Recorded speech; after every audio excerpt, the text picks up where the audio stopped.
Before the modern RV existed, some Americans built their own road homes from scratch, and one of the most remarkable examples started life as a 1928 Chevrolet work truck. This is the Chevrolet Gypsy Wagon, a one-of-a-kind custom camper that blends Depression-era engineering with handcrafted artistry, and it's unlike anything else on four wheels. To understand the Gypsy Wagon, you first need to understand the truck it was built from. By 1928, Chevrolet had been building one-ton commercial trucks for a full decade.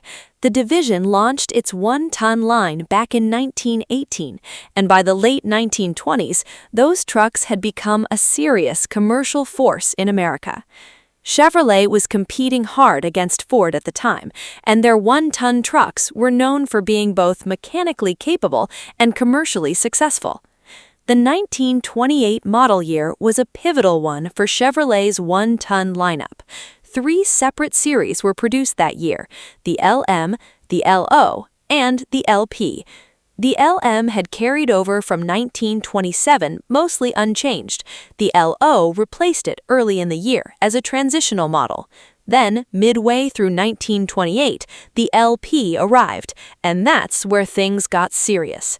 The LP introduced a standard four-speed manual gearbox and, more importantly, mechanical four-wheel drum brakes. That made it the first Chevrolet truck in this class to ever receive front brakes. Before the LP, rear brakes only. So in 1928, front brakes on a Chevy truck was genuinely groundbreaking.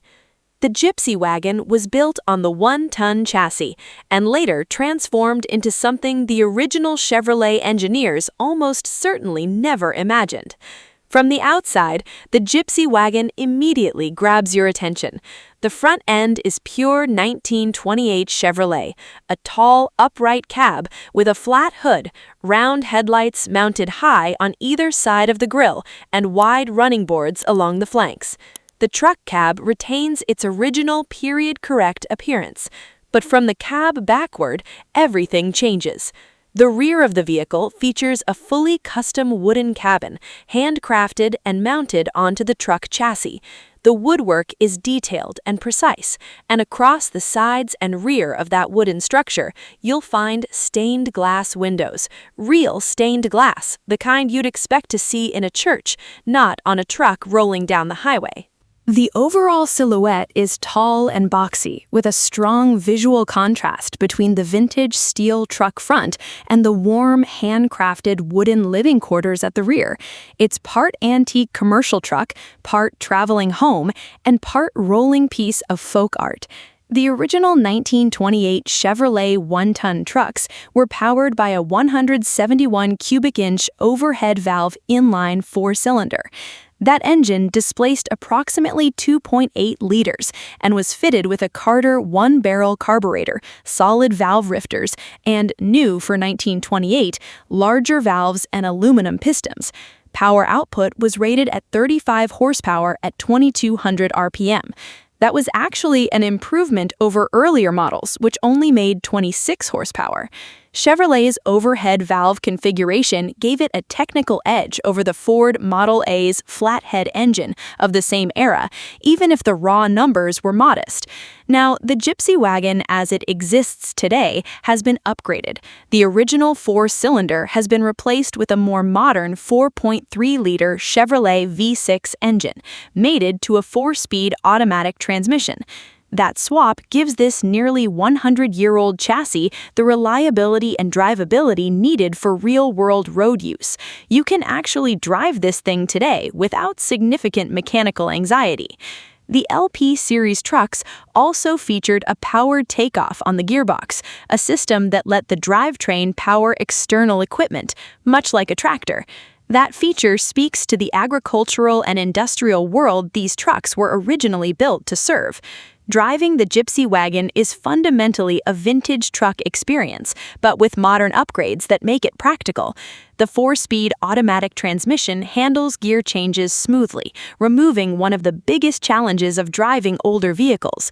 The V6 engine provides adequate power to move the chassis, which is heavier than a standard truck due to the custom wooden camper body mounted on the rear. All 1928 Chevrolet 1-ton trucks rode on a 124-inch wheelbase, a dimension the platform had used since 1925. That long wheelbase provides stability on the road and created the necessary foundation to support the rear living structure. Thanks to the LP platform's 4-wheel drum brakes, a major advancement for its time, stopping power was more effective than on earlier trucks that relied solely on rear brakes. For an operator, the driving position is upright and commanding. The cab is simple and direct, a large steering wheel, manual controls, and basic instrumentation. There's nothing unnecessary up front. The defining feature of the Gypsy Wagon is the rear cabin, and specifically, the stained glass windows. Real stained glass windows are fitted throughout the wooden rear structure.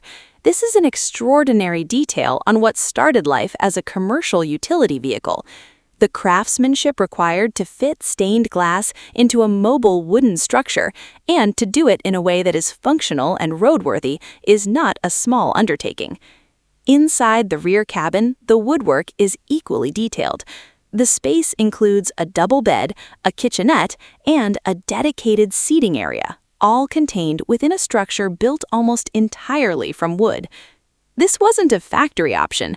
This was someone's vision of what personal road travel could look like. And the result is a vehicle that functions as a motorhome while also being, by any reasonable measure, a work of art. The 1928 Chevrolet 1-ton platform was designed for work. It hauled cargo, it powered farm equipment, it moved goods across a growing American economy. The chassis was built tough enough for exactly that kind of daily punishment.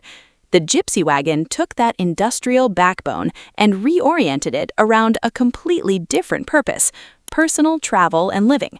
As a camper, it performs because of its layout. The long 124-inch wheelbase gives the rear cabin a stable foundation. The upgraded V6 engine gives it enough power to move reliably, and the functional interior, bed, kitchenette, seating, covers the basic needs of a traveler on the road. It isn't fast by modern standards, and it isn't large by modern RV standards, but it is completely self-contained and fully operational. Someone built this to be used, not just displayed, and it has been. The Gypsy Wagon spent years as part of collector Rick Treewargy's personal collection, housed at the Muscle Car City Museum in Punta Gorda, Florida. Treewargy was a widely recognized GM vehicle expert who spent over 5 decades hand-selecting vehicles for his collection, which totaled more than 200 examples. When his collection was auctioned at Mecum in 2021, the Gypsy Wagon sold for $51,700. The full collection brought in $19 million total, a reflection of its scope and quality. The Gypsy Wagon matters because it represents something America did uniquely well in the early 20th century. It took a working machine and transformed it into something personal, handmade, and individual. Before there were Winnebagos, before there were Class A motorhomes with slide-outs and satellite dishes, there was a 1-ton Chevrolet truck, a craftsman with a set of tools, and an idea about what road life could look like. That combination produced something that is still turning heads nearly 100 years later. The 1928 Chevrolet Gypsy Wagon isn't a factory vehicle. It isn't a concept car. It is what happens when an already capable machine gets handed to someone who sees past its original purpose and builds something entirely their own. It is a working truck, it is a living space, it is a piece of craftsmanship, and it is still driving. If you want more deep dives into the most unusual and historically significant vehicles ever built, subscribe to this channel and hit the notification bell so you don't miss the next one.